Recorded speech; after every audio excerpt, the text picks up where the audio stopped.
कांग्रेस के 3 निलंबित विधायकों को ईडी की तरफ से जबरदस्त झटका दिया गया है।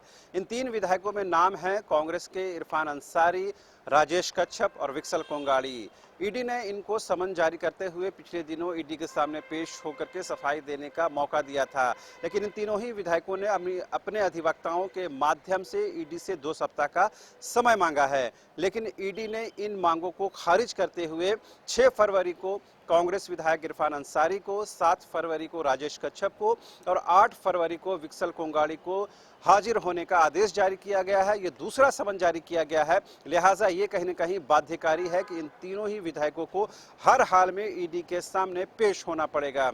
ऐसे में साफ है कि आने वाले दिन जो है इन तीनों जो कैश कांड में शामिल रहे हैं, इन विधायकों के लिए बेहद मुश्किल भरे दिन हो सकते हैं। अब इनके पास बहुत ज़्यादा विकल्प नहीं है। हालांकि कानून में गुंजाइश रहती है कि आप कानून सम्मत कार्रवाई कर सकते हैं, लेकिन एक बार ये लोग समय की मांग कर चुके हैं, लिहाजा उसे ईडी ने खारिज कर दिया है।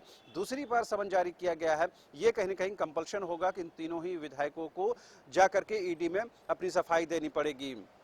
और बड़ा और अहम सवाल ये है कि इन विधायकों को अपनी चल और अचल संपत्ति का ब्यौरा भी देना है। जाहिर सी बात है, इस चीज़ को बताना बेहद मुश्किल होगा और अपने जो एसेट का डिस्क्लोज करना किसी भी विधायक के लिए बेहद मुश्किल होता है। हालांकि चुनाव के प्रक्रिया के दौरान, नामांकन के प्रक्रिया के दौरान इन चीज़ों को डिस्क्लोज किया जाता है, लेकिन ईडी के सामने डिस्क्लोज करने का मतलब साफ साफ है कि इनको एक एक पाई का हिसाब देना पड़ेगा।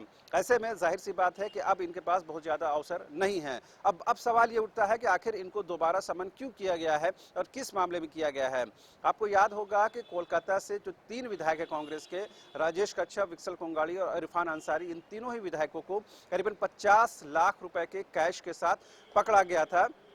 बाद में इनको कोलकाता हाई कोर्ट से जमानत मिलती है, तो उसके बाद ये लोग झारखंड आते हैं। इस मामले में जैसे ही इनकी गिरफ्तारी होती है, कांग्रेस के जो विधायक है अनूप सिंह, वो एक 0 एफआईआर दर्ज करवाते हैं और उसके बाद इसी एफआईआर को ईडी जो है वो टेक ओवर कर लेती है और उसी बुनियाद पर इन 3 विधायकों से पूछताछ की प्रक्रिया शुरू की जा रही है। लेकिन पहले समन में तीनों ही विधायक जाने से इनकार कर देते हैं, अधिवक्ता के माध्यम से कहीं न कहीं 2 सप्ताह का समय मांगते हैं, लेकिन ईडी उस समय को खारिज कर देता है और अब नए डेट में हर हाल में इन तीनों ही विधायकों को जाकर के अपने उन तमाम सवालों का जवाब देना पड़ेगा जो क्वेश्चनायर ईडी ने तैयार किए हैं।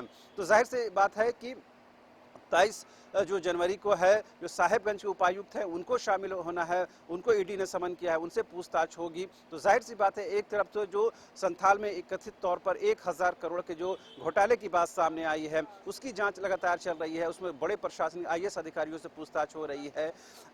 जो पूजा सिंघल है वो गिरफ्त में, फिलहाल वो जमानत पर हैं। दूसरी तरफ कैश कांड में कांग्रेस के 3 विधायकों से पूछताछ की प्रक्रिया अब शुरू की जाने वाली है।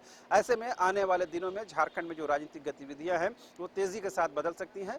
देखने वाला विषय ये होता है कि सियासी तौर पर क्या मंजर बदलते हैं। फिलहाल आप देखते रहिए न्यूज़ 22 को। श्री बालाजी लेकर आए हैं बिहार झारखंड में सबसे कम दरों पर धार्मिक रेल यात्रा। श्री बालाजी धार्मिक यात्रा के अंतर्गत उचित दर पर करें 4 धाम यात्रा के साथ ज्योतिर्लिंग यात्रा, वैष्णो देवी यात्रा, रामेश्वरम धाम यात्रा और नेपाल विदेश यात्रा। राजस्थान यात्रा के माध्यम से खाटू श्याम बाबा के दरबार में दर्शन सहित संपर्क करें समृद्धि कॉम्प्लेक्स, हरमू रोड, किशोरगंज चौक, रांची। Phone number 9122760999।